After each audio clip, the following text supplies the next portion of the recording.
Good morning students. इससे पहले वाले लेक्चर में हमने कुछ कंसंट्रेशन टर्म्स को एक्सप्लेन किया, like molarity, normality, molality, strength, volume percent, मास परसेंट। इस लेक्चर में हम करेंगे क्या, मोल फ्रैक्शन। मोल फ्रैक्शन जो है उसकी हेल्प से हम किसी भी सॉल्यूशन की कंसंट्रेशन को जो है एक्सप्रेस कर सकते हैं।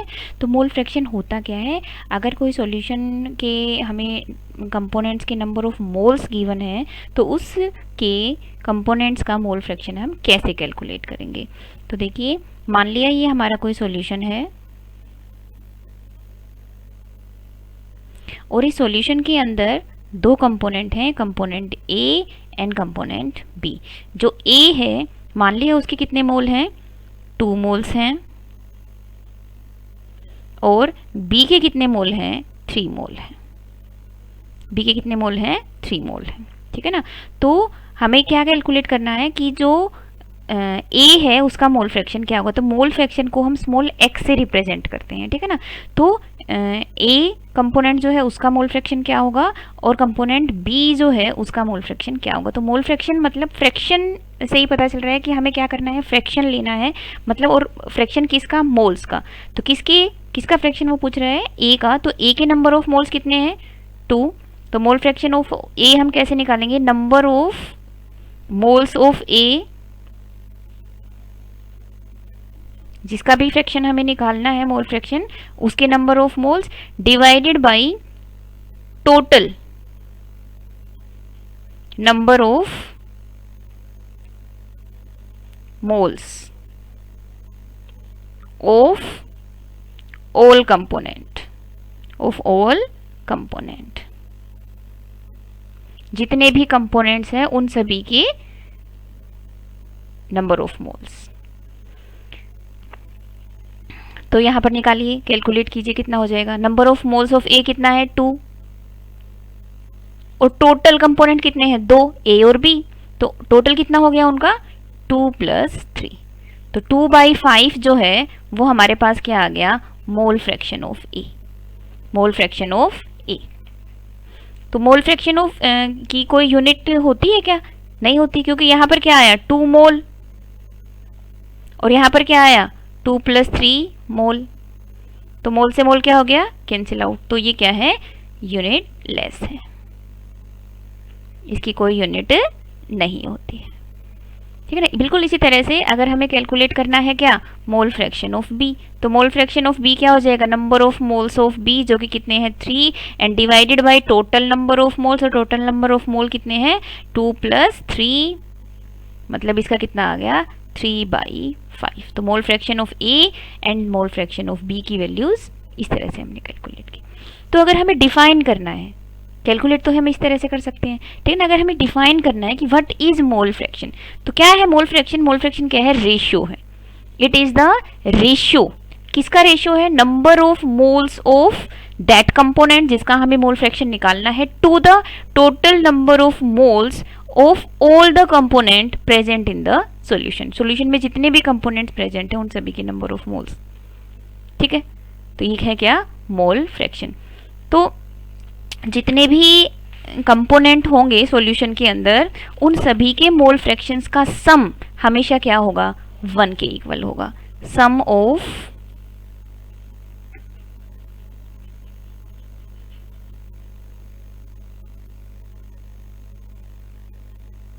मोल फ्रैक्शंस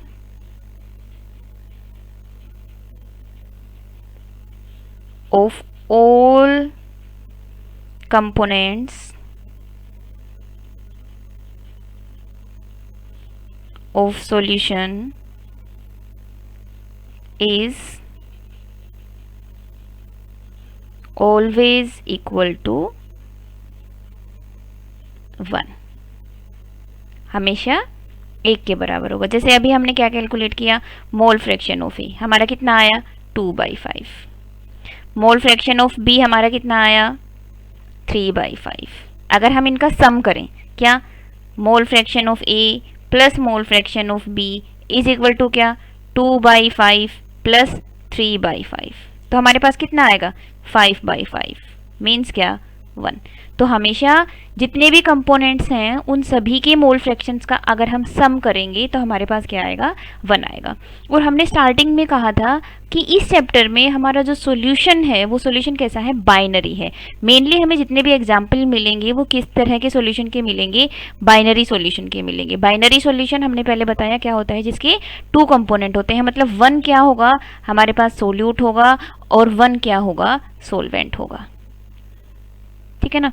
तो यहाँ से मान लिया अगर हमने कैलकुलेट कर लिया क्या, mole fraction of A calculate कर लिया, मोल फ्रैक्शन ऑफ ए हमारे पास कितना आ गया 2/5। और हमें क्या कैलकुलेट करना है, मोल फ्रैक्शन ऑफ बी। तो हमें दोबारा से वो कैलकुलेशंस करने की आवश्यकता नहीं है, हम क्या करेंगे सीधा, क्योंकि हमें पता है mole fraction of A plus B कितना है 1, तो बी कितना हो जाएगा 1 माइनस मोल फ्रैक्शन ऑफ ए।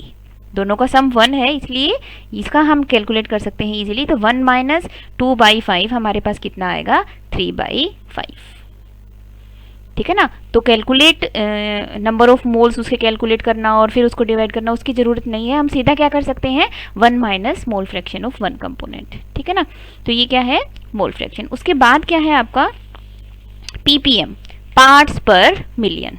उसके बाद क्या है पार्ट्स पर मिलियन। तो पार्ट्स पर मिलियन ये जो टर्म है कंसंट्रेशन को एक्सप्रेस करने के लिए, इसका हम यूज़ कब करते हैं, अगर हमारा सॉल्यूशन क्या है वेरी डाइल्यूट है, बहुत ज़्यादा डाइल्यूट है, मतलब क्या उसमें जो अमाउंट है सोल्यूट का that is very very very less in comparison to the solvent, मतलब सोलवेंट एक्सेस में है, बहुत ज़्यादा है इन कंपैरिजन टू सोल्यूट, जिसको कैलकुलेट करना, जिसमें अगर हम मेजरमेंट करेंगे तो वहाँ पर उसकी जो वैल्यू है वो क्या आ रही है, नेग्लिजिबल आ रही है, कैलकुलेट हम नहीं कर पा रहे हैं। तो उस केस में हम कौन सी कंसंट्रेशन टर्म यूज़ करते हैं ppm, क्योंकि अगर हम उनका मास परसेंट निकालेंगे या वॉल्यूम परसेंट अगर हम निकालते हैं तो वो क्या आता है बहुत कम आता है। तो उसको मैग्नीफाई करने के लिए हम क्या करते हैं उसको मिलियंस में कैलकुलेट करते हैं, तो उसे हम बोल देते हैं पार्ट्स पर मिलियन। मिलियन क्या होता है 10⁻⁶।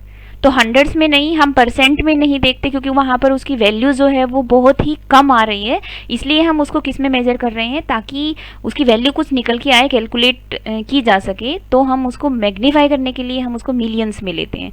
तो जैसे अगर हमें कैलकुलेट करना है मास परसेंट, तो मास परसेंट कैलकुलेट करने के लिए हम क्या करते हैं mass of that component divided by total mass of solution और इनटू 100। अगर हमें क्या कैलकुलेट करना है मास percent,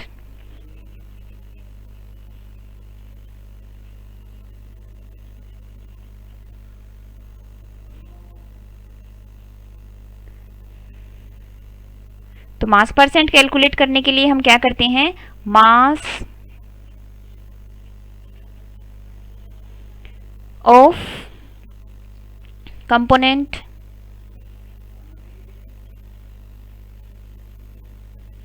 divided by mass of solution और इनटू क्या कर देते हैं 100। तो हमारा क्या आ जाता है मास परसेंट। बट हमने अभी क्या कहा कि हमारा जो सॉल्यूशन है वो कैसा है वेरी डाइल्यूट, तो ये वाली जो वैल्यू इस टर्म्स में अगर हम उसको कैलकुलेट करते हैं तो वो बहुत ही क्या आती है कम आती है, इसलिए हम क्या करते हैं उसको मिलियंस में कैलकुलेट करते हैं। तो पार्ट्स पर मिलियन में क्या हो जाएगा पार्ट्स पर मिलियन, तो क्या हो जाएगा mass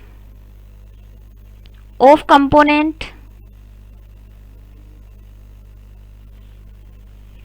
divided by mass of solution और इनटू क्या कर देंगे इसको मिलियन से मल्टीप्लाई कर देंगे, तो मिलियंस में हम इसको चेक करेंगे। ठीक है ना। तो ये होता है क्या पार्ट्स पर मिलियन, मैग्नीफाई कर दिया इसको। ठीक है। तो ये क्या है पार्ट्स पर मिलियन। तो जनरली तो इसको अगर हम डिफाइन करें पार्ट्स पर मिलियन, तो पार्ट्स पर मिलियन क्या होगा number of parts by mass और बाय वॉल्यूम। ये ppm बाय मास है, अगर हम इसको वॉल्यूम में भी ले सकते हैं, volume of component divided by volume of solution और इनटू 10⁻⁶। तो वो क्या हो जाएगा number of parts by mass और बाय वॉल्यूम ऑफ 1 कंपोनेंट पर मिलियन मास और वॉल्यूम ऑफ सॉल्यूशन। ठीक है। तो ये क्या है पार्ट्स पर मिलियन ppm। जनरली जो हार्डनेस ऑफ वाटर है, हार्डनेस ऑफ वाटर को मेजर करने के लिए हम क्या करते हैं, पीपीएम यूज करते हैं। या जैसे गैस है, गैस के अंदर क्या है, एयर है, एयर के अंदर क्या है, पॉइजनस गैसेज हैं, तो उन पॉइजनस गैसेज को भी अगर हम मेज़र करते हैं, एक्सप्रेस करते हैं, तो क्योंकि वहाँ पर है वो गैसेज, बट उनका जो अमाउंट है अदर गैसेज के कंपैरिजन में वो क्या है, बहुत ही कम है, तो वहाँ पर हम उनको एक्सप्रेस करते हैं इन टर्म्स ऑफ पीपीएम। ठीक है। इसी तरह से हार्डनेस किसकी वजह से है, कार्बोनेट, बाइकार्बोन, ये जो है कार्बोनेट्स, कैल्शियम और मैग्नीशियम के कार्बोनेट्स या सल्फेट्स की वजह से हैं। ठीक है ना, तो उनका जो अमाउंट है वो क्या है, काफ़ी कम है, तो उस अमाउंट को हम मेजर करते हैं किसके टर्म्स में, पीपीएम की टर्म्स में। ठीक है, तो ये क्या है, पार्ट्स पर मिलियन। तो आपकी कंसंट्रेशन टर्म्स जो हैं वो कंप्लीट हो चुकी हैं। अब हम क्या कर रहे हैं, थोड़ा सा सभी की जितने भी हमने अभी तक टर्म्स यूज़ की उनके जो फॉर्मूलेज हैं वो, क्योंकि अब नेक्स्ट हम क्या करेंगे, न्यूमेरिकल्स, तो उसके लिए इन सभी की क्या होंगी, रिक्वायरमेंट होगी। तो एक बार हम रिवाइज कर लेते हैं न्यूमेरिकल प्रॉब्लम्स के लिए जो हमें फॉर्मूलाज जो हमें यूज़ करने होंगे। तो क्या है, मास परसेंट। तो मास परसेंट हम नाम से पता चल रहा है मास, और उसका क्या लेना है, परसेंटेज, मतलब मास ऑफ कंपोनेंट, जिस भी कंपोनेंट का हमें क्या निकालना है, परसेंट निकालना है, मास परसेंट, तो उसका mass divided by mass of solution, total solution का मास, और इनटू 100। इसी तरह से वॉल्यूम परसेंट अगर हमें निकालना है, तो वॉल्यूम परसेंट निकालने के लिए हम क्या करेंगे, volume of component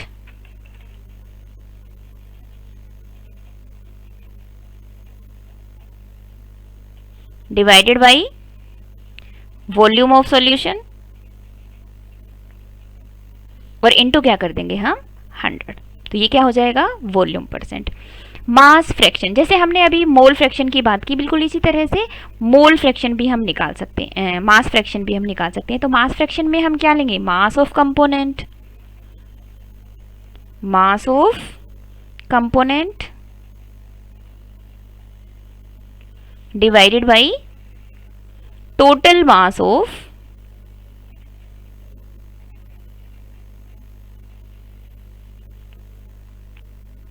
all components in solution। Solution में जितने भी कंपोनेंट हैं उन सभी का मास, मास ऑफ जिसका भी निकालना है उस कंपोनेंट का मास, ठीक है ना, और टोटल। इस तरह से मोल फ्रैक्शन, मोल फ्रैक्शन में भी क्या होगा, number of moles of one component, number of moles of one component, जिसका भी हमें कैलकुलेट करना है उस कंपोनेंट की number of moles, and divided by total number of moles, total number of moles of components in A solution. Solution में जितने भी कंपोनेंट्स हैं उन सभी के नंबर ऑफ मोल्स। पार्ट्स पर मिलियन, ये भी हमने अभी अभी किया। तो पार्ट्स पर मिलियन करने के लिए हमें क्या करते हैं, mass of component divided by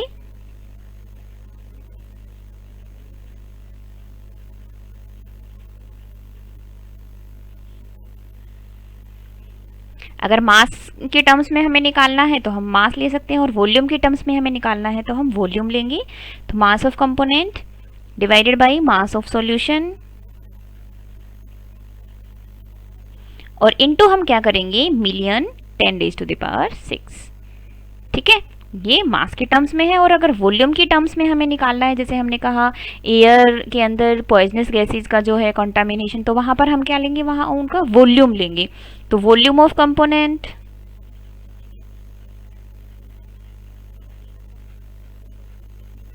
divided by volume of solution, और इनटू हम क्या करेंगे, मिलियन 10⁻⁶। तो ये क्या है, पार्ट्स पर मिलियन। इसके बाद मोलैरिटी का जो फॉर्मूला है, मोलैरिटी हम कैसे निकालते हैं, मोलैरिटी को हम कैपिटल M से रिप्रेजेंट करते हैं। तो मोलैरिटी को हम कैपिटल M से रिप्रेजेंट करते हैं। तो मोलैरिटी का फॉर्मूला क्या है, number of moles of solute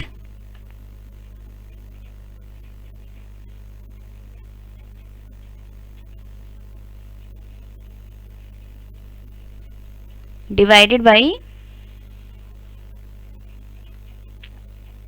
volume of solution, और वो वॉल्यूम किस में है, लीटर में।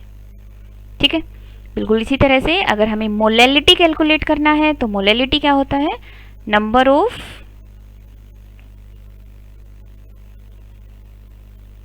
Moles of solute divided by, अब हमें मास लेना है। मोलैलिटी के केस में हम क्या लेते हैं, मास, तो mass of solvent in kilogram. ठीक है, जो मोलैलिटी है उसे हम स्मॉल m से रिप्रेजेंट करते हैं। नॉर्मेलिटी, नॉर्मेलिटी को हम कैपिटल N से रिप्रेजेंट करते हैं, और नॉर्मेलिटी का जो फॉर्मूला है वो क्या होता है, number of gram equivalent of solute divided by volume of solution, volume of solution in litre. ठीक है, अब कई बार इस तरह का न्यूमेरिकल आ जाता है कि 2 सॉल्यूशन है या 3 सॉल्यूशन है, कितने भी हो सकते हैं, उन सभी की अलग अलग मोलैरिटी और हमें वॉल्यूम दिया हुआ होगा। ठीक है ना, तो उनको उन डिफरेंट डिफरेंट सॉल्यूशंस जिनकी डिफरेंट डिफरेंट मोलैरिटीज गिवन है और वॉल्यूम हमें गिवन है, उन सभी को फिर वो मिक्स करेगा।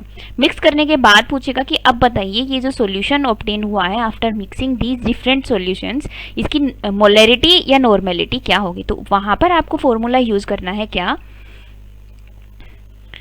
M1 मतलब जो फर्स्ट सॉल्यूशन है उसकी मोलैरिटी इनटू V1 उसका वॉल्यूम, प्लस जो दूसरा हमें सॉल्यूशन दिया है उसकी मोलैरिटी M2 इंटू V2। इस तरह से जितने भी सॉल्यूशंस हमें दिए हुए हैं उन सब की मोलैरिटी इंटू वॉल्यूम करके हम इक्वल करेंगे किसकी, वो जो मिक्सचर हमें मिला है क्या, उसकी मोलैरिटी मान लिया क्या है M3, और वॉल्यूम उसका क्या हो गया V1 plus V2 after mixing.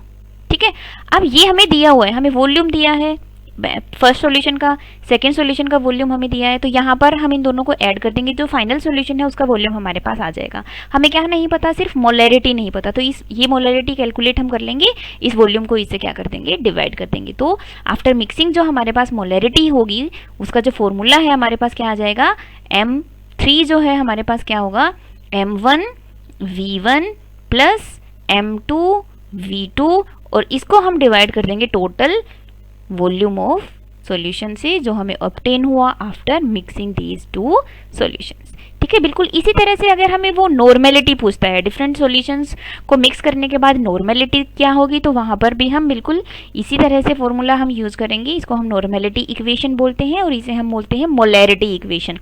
तो यहाँ पर भी फर्स्ट सॉल्यूशन की नॉर्मेलिटी इनटू फर्स्ट सॉल्यूशन का volume plus N2V2 is equal to जो रिजल्टिंग सॉल्यूशन होगा उसकी नॉर्मेलिटी और उसका वॉल्यूम हमारे पास क्या होगा, उन दोनों वॉल्यूम को सॉल्यूशंस को मिक्स करने के बाद जो हमारे पास वॉल्यूम आएगा वो, तो रिजल्टिंग सॉल्यूशन की जो नॉर्मेलिटी है वो हमारे पास क्या होगी, N1V1 plus N2V2 divided by total volume after mixing these 2 solution, that is V1 plus V2। ठीक है, एक और हम फॉर्मूला यूज कर सकते हैं। कई बार वो क्या कहता है कि ये पर्टिकुलर मोलैरिटी आपको दी हुई होगी, उसका वॉल्यूम भी आपको दिया होगा, और वो कहेगा आफ्टर डाइल्यूशन, आफ्टर डाइल्यूशन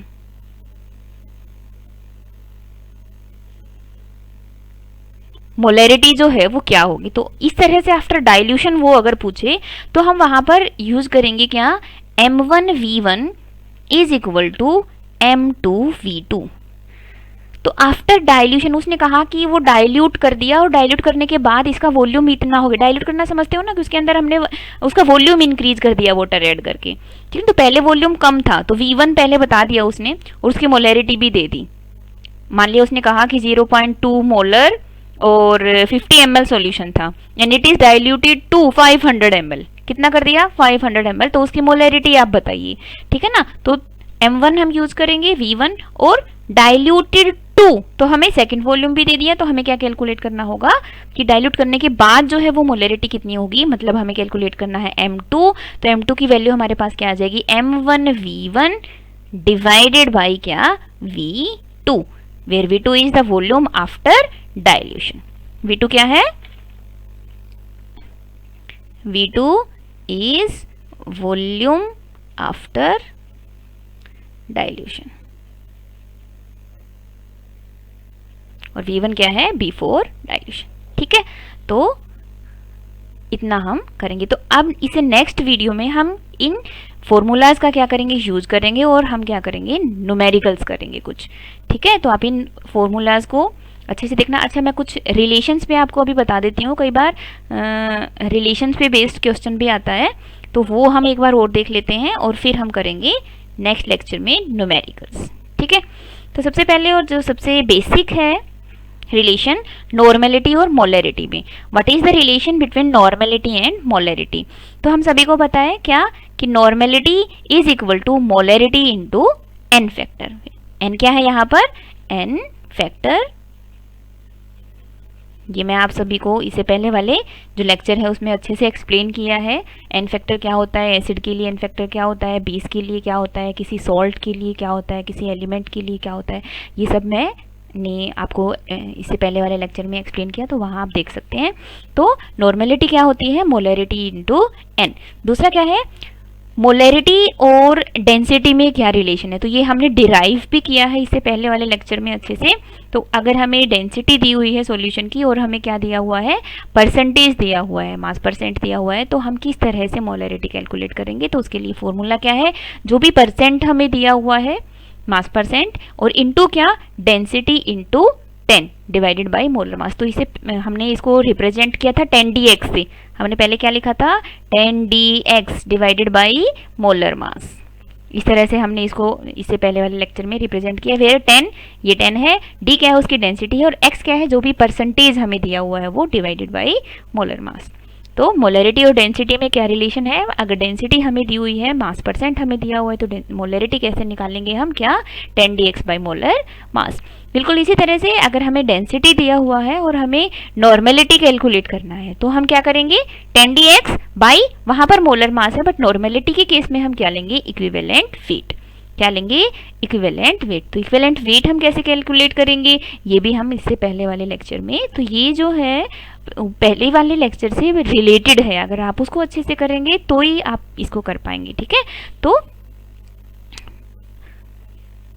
ये क्या है, 10dx बाय इक्विवेलेंट वेट। इसको हम शॉर्ट फॉर्म में लिख सकते हैं 10dx by equivalent weight. Molarity and molality, molarity and molality. तो मोलैलिटी एंड मोलरिटी में क्या रिलेशन है, उसके लिए क्या है, 1000 into molarity divided by 1000 into D minus molarity into mass of solute, जो भी हमें गिवन है। तो ये मैं अभी आपको डिराइव करके दिखा देती हूँ, अगर आपको इसको लर्न करने में प्रॉब्लम हो रही है। What is the relation between molarity and molality. तो देखिए आप यहाँ पर भी हमें क्या दिया होगा, डेंसिटी दी हुई होगी, उस डेंसिटी का यूज करके हम इस रिलेशन को कैलकुलेट करेंगे। तो रिलेशन क्या करना है हमें, बिटवीन मोलरिटी एंड मोलैलिटी। ठीक है ना, तो हमें पता है कि मोलैलिटी क्या होता है, number of moles present in 1 kilogram of solvent, 1 kilogram of solvent.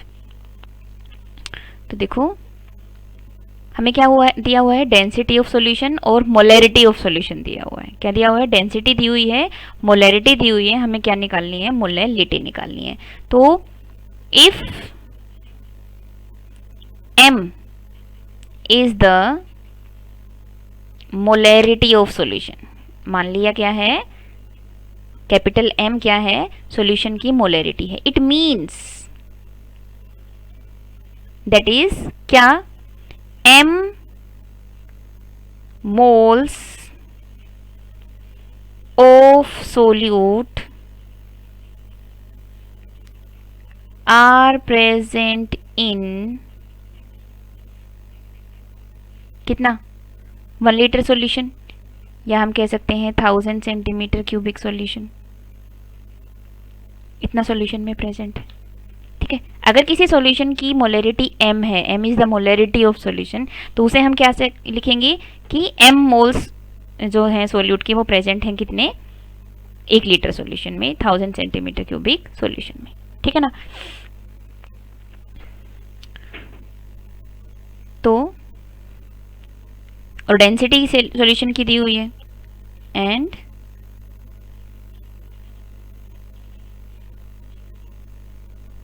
d is the density of solution। Density of solution क्या है, d। ठीक, तो अब आप देखिए हम मोलैलिटी तक कहाँ कैसे पहुंचेंगे। तो अगर m मोल्स सोल्यूट के प्रेजेंट हैं किसी भी सॉल्यूशन में, कितने हैं m मोल्स सोल्यूट के हैं, m मोल्स ऑफ सोल्यूट, तो इससे हमारे पास क्या आ जाएगा, मास ऑफ सोल्यूट आ जाएगा। क्या आ जाएगा, मास ऑफ सोल्यूट। देखो मास of solute,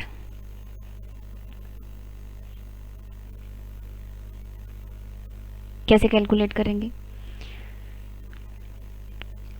number of moles कितने हैं, number of moles of solute दिया है हमें, number of moles of solute कितने हैं m। ठीक है, और सोल्यूट का हम क्या कैलकुलेट कर लेंगे, मोलर मास कैलकुलेट कर लेंगे। तो हमारे पास क्या आ जाएगा, और मोल्स ऑफ सोल्यूट का फॉर्मूला क्या होता है, number of moles of solute is equal to क्या, mass of solute divided by molar mass of solute, यही होता है मोल्स ऑफ सोल्यूट निकालने का फॉर्मूला, यही होता है। ठीक है, तो मोल्स ऑफ सोल्यूट हमें m दिए हैं, तो हम molar mass of solute calculate कर लेंगे।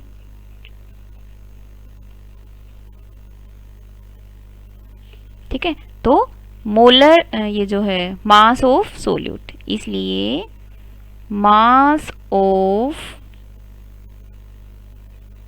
Solute is equal to number of moles of solute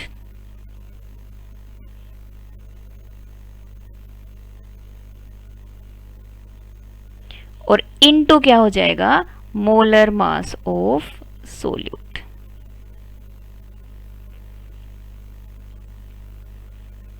ठीक है, तो कितना आ गया हमारे पास, मास ऑफ सोल्यूट कितना आ गया,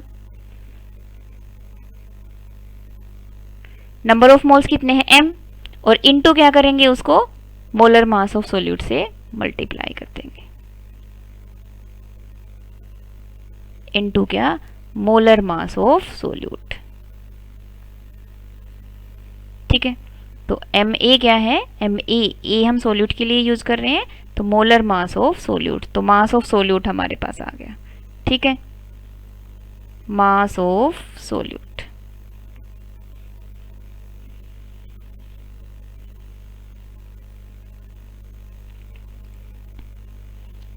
मोलैलिटी अगर निकालनी है तो हमें क्या चाहिए, मास ऑफ सोल्यूट चाहिए।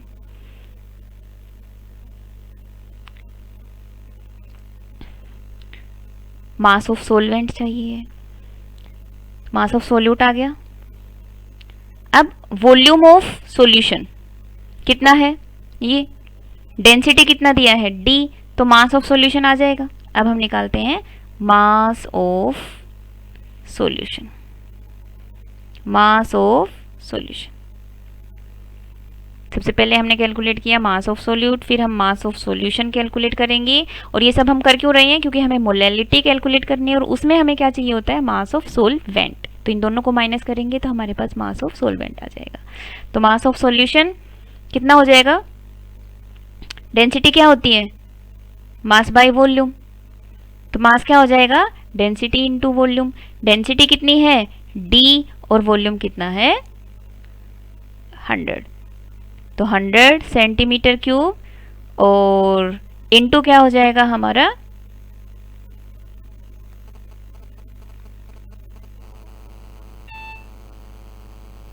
डी जो हमें दिया हुआ है। ये सेंटीमीटर क्यूब है, ये ग्राम पर सेंटीमीटर क्यूब है, तो सेंटीमीटर क्यूब से सेंटीमीटर क्यूब कट गया, हमारे पास क्या आ गया, इतना ग्राम। ठीक है, मास ऑफ सॉल्यूशन आ गया, मास ऑफ सोल्यूट आ गया, चाहिए क्या है, मास ऑफ सोलवेंट। तो mass of solvent is equal to क्या, mass of solution minus mass of solute. ठीक है,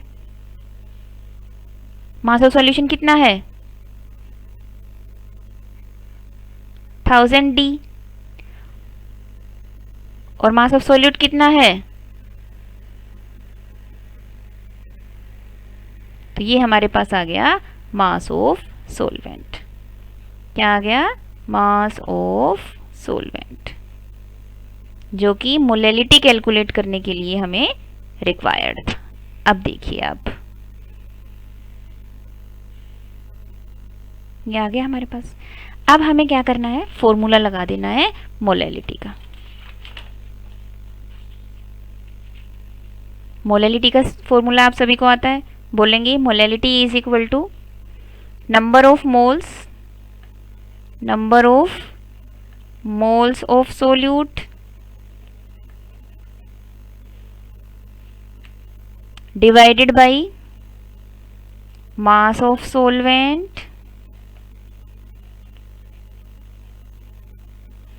अगर mass of solvent in grams है तो इसको हम क्या करेंगे, 1000 से मल्टीप्लाई कर देंगे।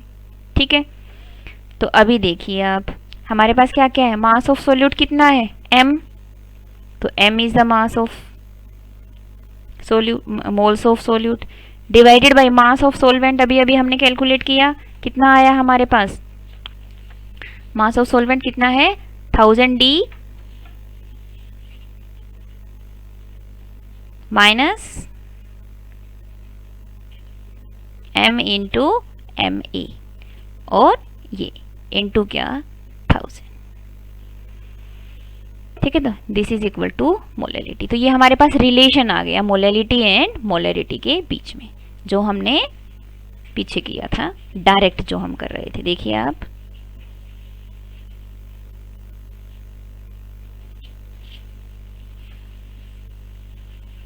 क्या है, मोलेलिटी एंड मोलेरिटी के बीच में जो रिलेशन है वो क्या है, 1000 m divided by 1000 d minus m into M A. ठीक है, तो ठीक, यहां पर where m is molarity and ma is molar mass of solute and D is density of solution, density of solution। ठीक है ना, तो ये है रिलेशन, किस तरह से हम डिराइव करेंगे। न्यूमेरिकल आ जाता है कई बार इस पर, मोलरिटी और मोलेलिटी के रिलेशन पर, या सीधा भी आ जाता है कि आप डिराइव कीजिए, या एमसीक्यूज में भी आ जाता है, which one of the following is correct. ठीक है ना, relation between molarity and molality के लिए तो आपको याद होना चाहिए 1000 into molarity divided by 1000 D minus molarity into molar mass of solute is equal to molality of solution. ठीक है, तो ये सभी फॉर्मूलाज आपको याद होने चाहिए। नेक्स्ट लेक्चर में हम इनका यूज करेंगे टू सोल्व सम प्रॉब्लम्स। ठीक है।